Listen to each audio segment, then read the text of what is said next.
그날도 별다를 것 없는 점심이었다.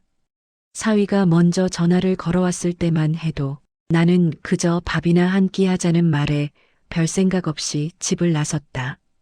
어머니, 요즘 입맛도 없으실 텐데 근처에 새로 생긴 식당이 있어요. 제가 모실게요. 사위의 말투는 유난히 부드러웠다. 너무 부드러워서 오히려 조금 어색할 정도로 식당은 번듯했다. 유리문 너머로 보이는 내부는 밝았고 점심시간이라 그런지 사람도 제법 많았다. 테이블마다 웃음소리, 수저 부딪히는 소리, 그런 평범한 소음들이 가득한 공간이었다. 우리는 창가 쪽 자리에 앉았다. 사위는 메뉴판을 펼치며 말했다. 어머니는 이런 한식 좋아하시죠? 나는 고개를 끄덕였다. 사실 음식이 뭐가 나오든 상관없었다. 그저 사위와 단둘이 식당에 앉아 있는 이 상황이 조금은 낯설 뿐이었다. 잠시 후 서빙 직원이 다가왔다. 20대 중반쯤 되어 보이는 여자였다. 깔끔한 유니폼, 빠릿빠릿한 걸음. 그녀는 웃는 얼굴로 메뉴판을 보며 말했다. 주문 도와드릴게요. 그때까지만 해도 아무도 몰랐다. 이 식당에서 밥이 아니라 진실이 먼저 나올 줄은. 사위가 입을 열었다. 저는 된장찌개 하나랑. 그 순간이었다. 서빙 직원의 손이 멈췄다. 펜이 공중에서 멈춘 채로 그녀의 시선이 사위 얼굴에 박혔다. 1초, 2초. 식당의 소음이 갑자기 멀어지는 느낌이 들었다. 그리고 그녀가 믿을 수 없는 말을 했다. 너 아직도 사기치고 다니니? 그 한마디였다. 주변 테이블의 소리도 내 숨소리도 모두 얼어붙은 순간 사위의 얼굴이 순식간에 굳었다. 입을 벌린 채 아무 말도 하지 못한 채 나는 천천히 서빙 직원을 바라봤다. 그리고 다시 사위를 봤다. 지금 뭐라고 하신 거죠? 내 목소리는 생각보다 차분했다. 하지만 가슴속에서는 알 수 없는 불안이 아주 천천히 고개를 들고 있었다. 서빙 직원은 나를 보지 않았다. 눈은 오직 사위에게 고정된 채였다. 사람 잘못 보신 거 아니에요? 사위가 급하게 웃으며 말했다. 웃음이라고 하기엔 너무 억지였고 너무 떨리고 있었다. 하지만 그녀는 고개를 저었다. 아니요. 제가 사람 얼굴을 잘 읽는 편이 아닌데요. 그녀는 펜을 내려놓고 조금 더 낮은 목소리로 말했다. 투자 설명회. 어르신들 상대로 돈 끌어모으던 거. 경찰서까지 갔잖아요. 그 순간 내 손에서 메뉴판이 미끄러져 떨어졌다. 투자, 어르신들, 경찰서. 그 단어들이 내 귀 속에서 천천히 울렸다. 사위는 자리에서 벌떡 일어났다. 그만하세요. 여기서 이러시면. 하지만 이미 늦었다. 주변 테이블 몇 군데에서 사위 쪽을 힐끔거리기 시작했다. 서빙 직원은 마지막으로 말했다. 아주머니, 이 사람 조심하세요. 그리고는 아무 일도 없었다는 듯 뒤돌아가 버렸다. 남겨진 건 식당 한가운데에 앉아 아무 말도 할 수 없는 나와 고개를 숙인 사위뿐이었다. 그때 나는 알았다. 이 식사는 절대 그냥 끝나지 않을 거라는 걸. 그리고 이날 이후 우리 가족의 모든 평온은 완전히 무너져 내리기 시작했다. 식당을 나오는 동안 사위는 한마디도 하지 않았다. 문을 밀고 나오는 순간까지도 아무 일도 없었다는 사람처럼 고개만 숙인 채 걸었다. 밖은 밝았다. 너무 밝아서 방금 식당 안에서 벌어진 일이 꿈처럼 느껴질 정도였다. 나는 차에 타자마자 말했다. 설명해야겠지. 사위는 핸들을 잡은 손에 힘을 줬다. 손등에 핏줄이 도드라졌다. 어머니 오해예요. 그 말 한마디로 모든 게 설명될 수 있을 거라. 정말 믿는 얼굴이었다. 오해라면 왜 내 얼굴이 그렇게 굳었니? 차 안은 갑자기 좁아졌다. 에어컨 소리만 크게 들렸다. 사위는 한참을 침묵하다가 마침내 입을 열었다. 예전에 잘못된 사람들하고 잠깐 엮였던 적이 있어요. 잠깐. 사람들은 항상 그렇게 말한다. 잠깐 실수로 어쩔 수 없이. 나는 조용히 물었다. 경찰서까지 갔다고 하더라. 사위의 숨이 멎는 게 느껴졌다. 정확히 말해라. 어르신들 상대로. 뭘 했니? 차는 신호등 앞에 멈췄다. 빨간 불. 마치 지금 상황 같았다. 투자 설명회. 제가 직접 돈을 받은 건 아니고요. 그 말에 나는 고개를 돌려 사위를 똑바로 봤다. 그럼 어르신들 돈을 누가 받았는데?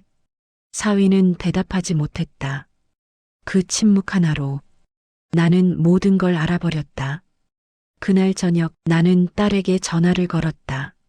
너 내 남편 과거 어디까지 알고 있니? 딸은 웃었다.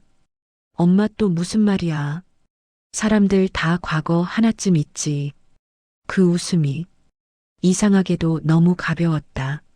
나는 낮에 있었던 일을 처음부터 끝까지 천천히 말해주었다. 식당, 서빙 직원, 아직도 사기치고 다니니? 전화기 너머로 딸의 숨소리가 달라졌다. 그럴 리 없어. 그 사람 그런 거랑 전혀. 경찰서까지 갔다는 말도 오해니? 딸은 한동안 말을 하지 못했다. 그날 밤 딸은 남편에게 따졌다. 그리고 그제야 사위의 입에서 조금 더 긴 이야기가 나왔다. 과거 사위는 고령자 대상 투자 설명회에서 진행 요원으로 일했다. 말이 좋아 진행 요원이지 실상은 어르신들의 통장을 열게 만드는 역할이었다. 이건 안전합니다. 국가 사업이랑 연계돼 있습니다. 노후 대비로 최고입니다. 그 말들을 사위는 수없이 반복했다. 어르신들 중 몇 명은 전 재산을 맡겼고 몇 명은 자식 몰래 돈을 넣었다. 그리고 어느 날 그 회사는 사라졌다. 전화는 꺼졌고 사무실은 텅 비었고 남은 건 울면서 경찰서를 찾은 노인들 뿐이었다. 사위는 조사만 받고 처벌은 피했다. 윗선이 따로 있었어요. 그 말로 모든 책임을 비켜갔다. 그 후 사위는 과거를 지운 채 딸과 결혼했다. 그리고 지금 아무 일도 없었던 사람처럼 가정을 꾸리고 있었다. 딸은 울었다. 엄마, 나 아무것도 몰랐어. 나는 딸에게 말했다. 중요한 건 과거가 아니다. 지금도 똑같은 짓을 하고 있느냐야. 그 말에 딸은 고개를 들었다. 무슨 뜻이야? 그날 밤 나는 결심했다. 그 서빙 직원이 왜 아직도 사기를 친다고 말했는지 직접 확인해 보기로. 그리고 그 선택이 우리 가족을 완전히 다른 방향으로 끌고 가게 될 줄은 그때는 몰랐다. 다음 날 아침 나는 혼자 다시 그 식당으로 갔다. 어제와 똑같은 자리, 똑같은 창가. 하지만 마음은 전혀 달랐다. 밥을 먹으러 온 게 아니었다. 사실을 확인하러 온 자리였다. 점심시간이 조금 지난 시각이라 식당은 비교적 한산했다. 나는 물만 시켜놓고 서빙 직원을 기다렸다. 잠시 후 어제 그 여자가 나왔다. 나를 보자 그녀의 표정이 굳었다. 어제 그분 어머님이시죠? 나는 고개를 끄덕였다. 잠깐 이야기 좀 할 수 있을까요? 그녀는 잠시 주방 쪽을 힐끗 보더니 조용히 말했다. 뒤쪽 창고 옆에 잠깐 서 계세요. 그곳은 식자재 박스가 쌓여 있는 조용한 공간이었다. 그녀는 한숨을 내쉬듯 말했다. 사실 어제는 참으려고 했어요. 그런데 얼굴을 보는 순간 손이 멈췄어요. 나는 조심스럽게 물었다. 그 사람을 어디서 알았나요? 그녀는 잠시 눈을 감았다가 천천히 입을 열었다. 제 할아버지요. 그 한마디에 내 심장이 철렁 내려앉았다. 저희 할아버지가 그 사람 설명회에 갔었어요. 그녀의 목소리는 담담했지만 끝이 미세하게 떨리고 있었다. 노후 대비라고, 원금 보장이라고, 평생 모은 돈, 거의 전부를 맡기셨어요. 나는 아무 말도 할 수 없었다. 회사 사라지고 나서 할아버지는 병원에 누우셨어요. 사기당했다는 말 한마디도 못 하시고요. 그녀는 고개를 숙였다. 그래서 그 사람 얼굴을 절대 잊을 수가 없어요. 나는 숨을 깊게 들이마셨다. 그런데 왜 아직도 사기치고 다닌다고 말했나요? 그녀는 망설임 없이 대답했다. 지금도 하고 있으니까요. 그 말에 내 등골이 서늘해졌다. 요즘은 투자 설명회가 아니에요. 이제는 상조, 요양, 노후 설계 이런 걸로 접근해요. 어르신들 전화번호는 어디서든 구하거든요. 나는 사위의 얼굴이 머릿속에 떠올랐다. 그가 최근 자주 하던 말들. 어머니 친구분들 중에 요양 고민 있으신 분 없으세요? 상조는 미리 해두는 게 좋아요. 그때는 그저 살뜰하다고 생각했다. 지금 와서 보니 전부 미끼였다. 증거는 있나요? 내 질문에 그녀는 고개를 저었다. 직접 받는 건 아니에요. 늘 중간 역할만 해요. 그래서 법적으로는 빠져나가요. 그 말이 더 무서웠다. 그날 집으로 돌아오는 길 나는 결심했다. 가만히 있지 않기로. 며칠 후 사위는 나에게 또 전화를 걸어왔다. 어머니, 이번 주에 친구분들 모임 있으시죠? 좋은 분들 한번 소개만 해주시면. 나는 웃으며 말했다.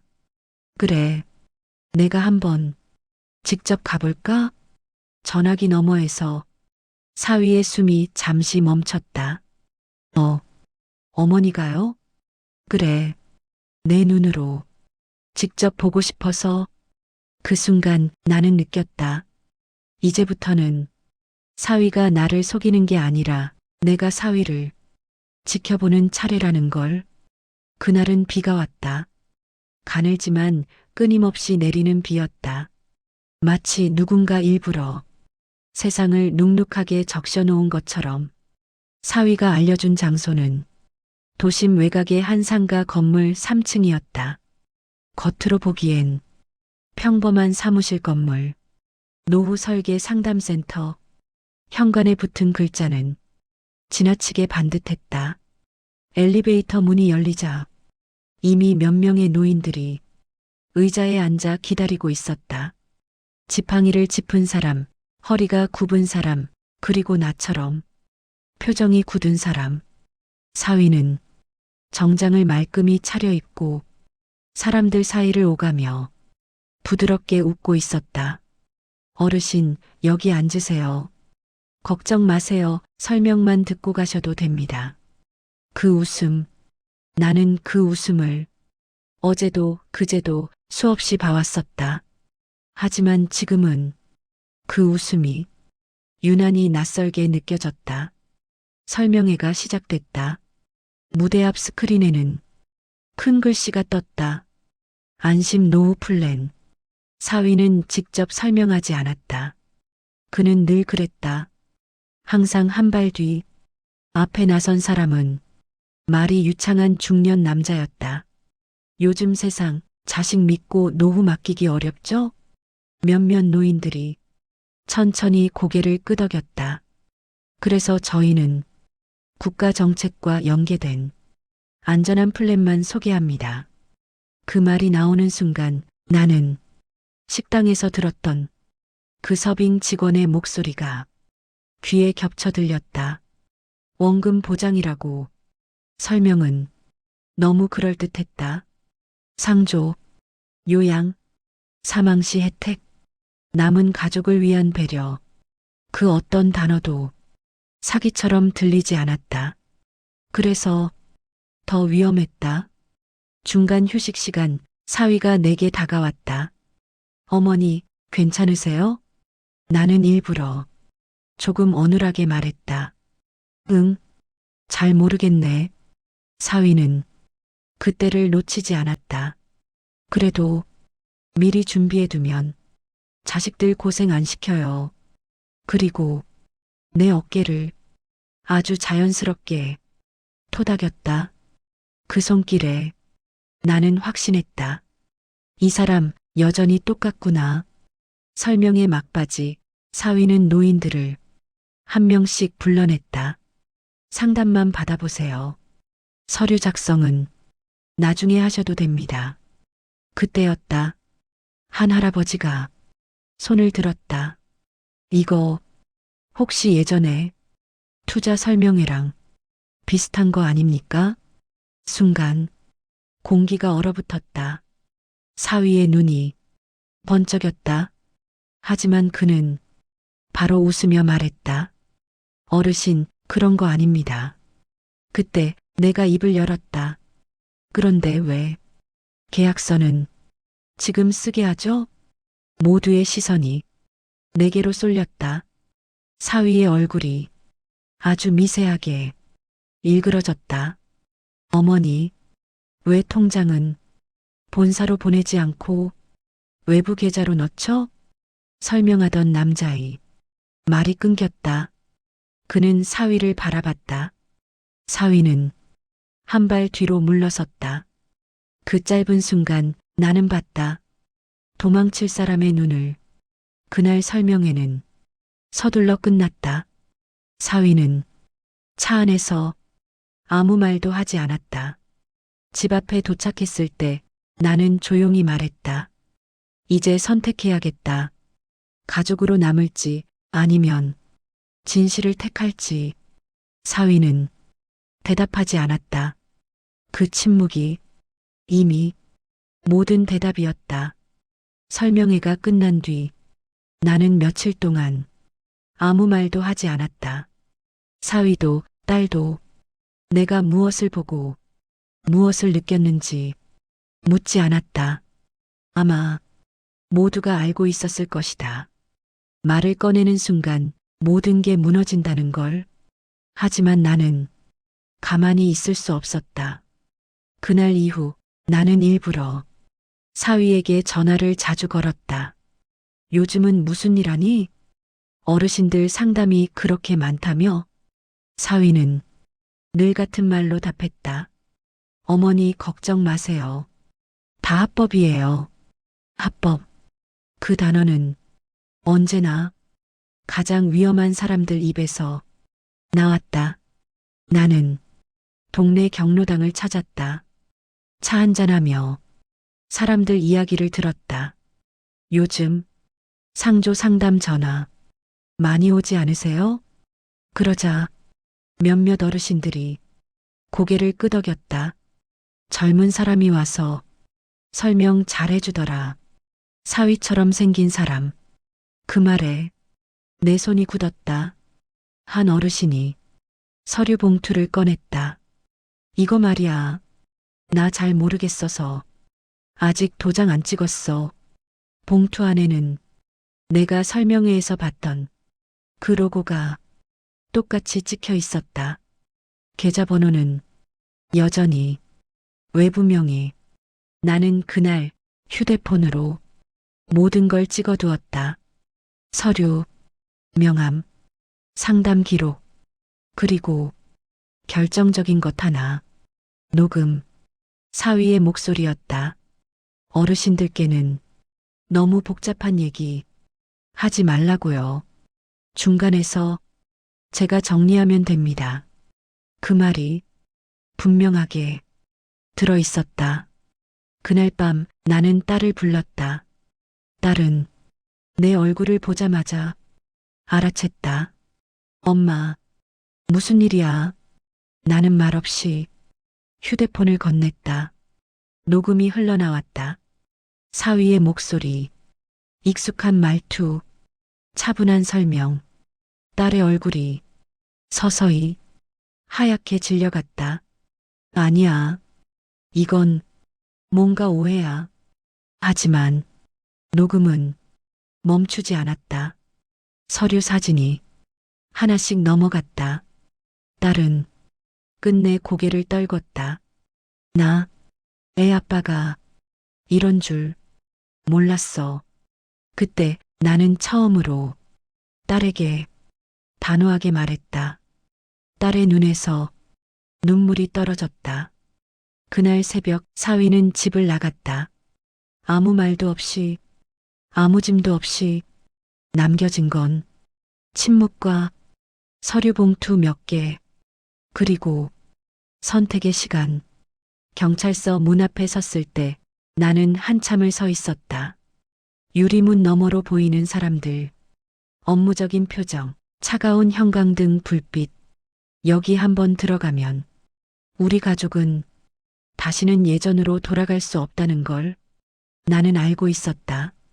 그런데도 발걸음은 뒤로 가지 않았다. 젊은 경찰의 목소리에 나는 고개를 끄덕였다. 의자에 앉아 서류를 받았다. 사기 피해 및 관련 정황 신고서, 펜을 쥔 손이 잠시 떨렸다. 나는 문득 설명회장에서 봤던 그 노인들의 얼굴이 떠올랐다. 아무것도 모른 채 고개를 끄덕이던 사람들, 자식 고생 안 시킨다는 말에 눈이 반짝이던 사람들. 나는 그 얼굴들을 하나하나 떠올리며 내 이름을 적었다. 조사는 길었다. 나는 녹음 파일을 제출했고 서류 사진을 하나씩 꺼냈다. 경찰은 서로 눈빛을 주고받았다. 그 말에 나는 숨을 깊게 들이마셨다. 사위는 단순한 사람이 아니었다. 중간 관리자, 연결고리, 얼굴 마담, 가장 비열한 자리였다. 며칠 후 딸이 경찰서로 불려왔다. 딸은 조사실 문 앞에서 내 손을 꼭 잡았다. 나는 그 손을 놓지 않은 채 조용히 말했다. 조사실 문이 닫혔다. 딸은 처음으로 남편의 실체를 서류로 마주했다. 계좌 흐름, 녹취 정리본, 피해자 진술서, 말로 들을 때와 글자로 보는 건 전혀 달랐다. 그날 밤 딸은 집으로 돌아와 한참을 울었다. 그리고 마침내 말했다. 그 말은 결심이 아니라 각오였다. 아이를 안고 살아남기 위한 선택. 며칠 뒤 사위는 체포됐다. 뉴스에는 이렇게 나왔다. 사진 속에서 사위는 고개를 숙이고 있었다. 나는 그 얼굴을 보며 아무 말도 하지 않았다. 연민도 분노도 이미 지나간 뒤였다. 그날 밤 나는 혼자 앉아 차를 마셨다. 창밖에는 또 비가 내리고 있었다. 나는 생각했다. 나이가 들면 눈이 흐려진다고들 하지만 진짜 흐려지는 건 진실을 외면하려는 마음이라는 걸. 누군가는 그 눈을 대신 떠줘야 했다. 그게 이번에는 나였을 뿐이다. 사위가 구속된 뒤 시간은 이상할 만큼 조용히 흘러갔다. 사람들은 늘 말한다. 사건이 끝나면 모든 게 제자리로 돌아간다고. 하지만 나는 안다. 어떤 일은 끝나도 흔적을 남긴다. 경찰서에는 피해자들이 하나둘 모이기 시작했다.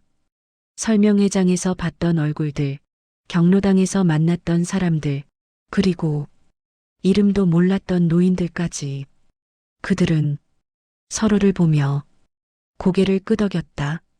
그 말들이 조용한 위로가 되었다. 돈을 모두 돌려받지는 못했다. 누군가는 절반을, 누군가는 아주 조금을. 하지만 그들 대부분은 말했다. 그 말이 내 가슴에 오래 남았다. 딸은 아이와 함께 내 집으로 들어왔다. 처음 며칠은 아무 말도 하지 않았다.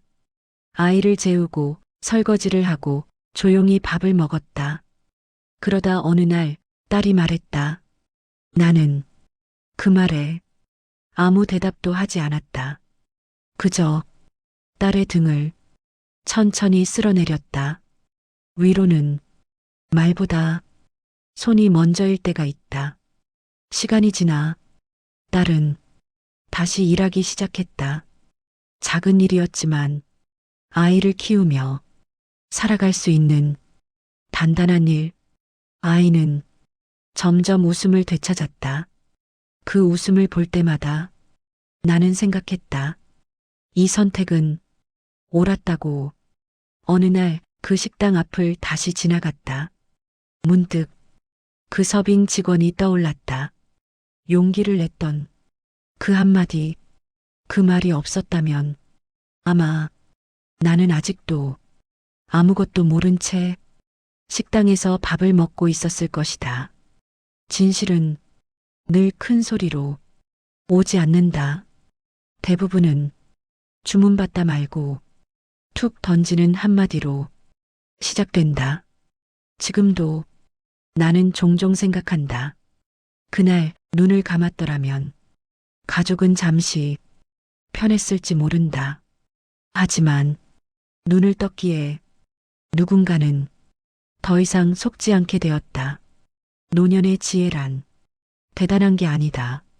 불편한 진실 앞에서 눈을 돌리지 않는 것. 그게 전부다. 나는 그날의 식사를 아직도 기억한다.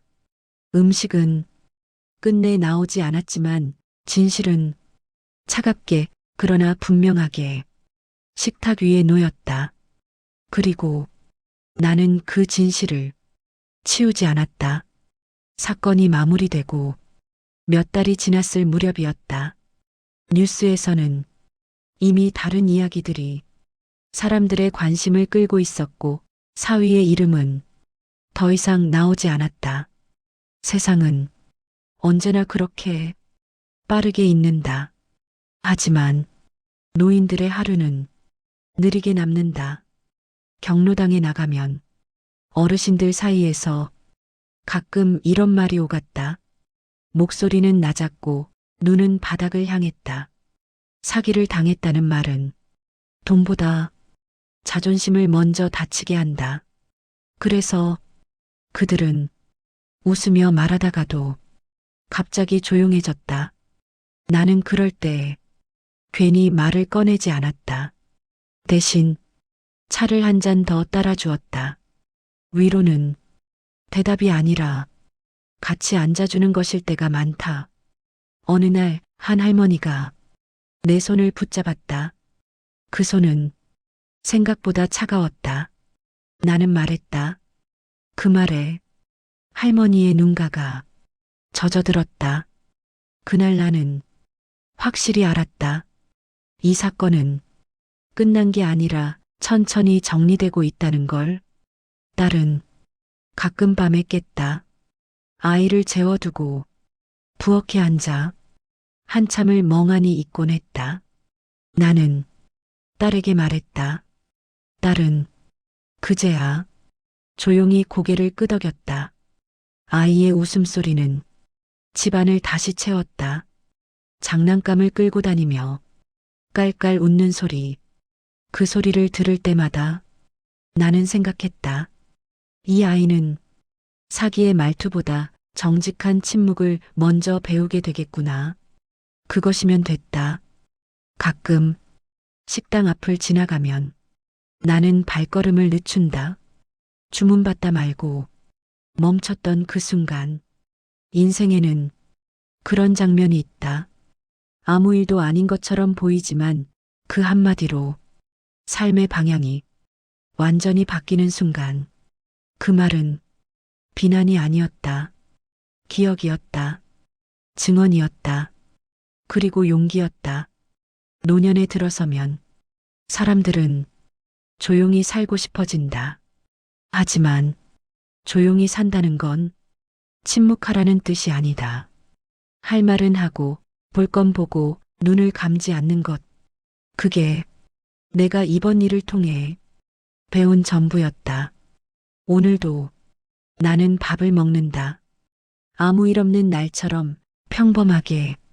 하지만 알고 있다. 진실은 언제든 식탁 위에 다시 올라올 수 있다는 걸. 그래서 나는 늘 준비하고 있다. 눈을 뜨고 귀를 열고 마음을 닫지 않은 채로.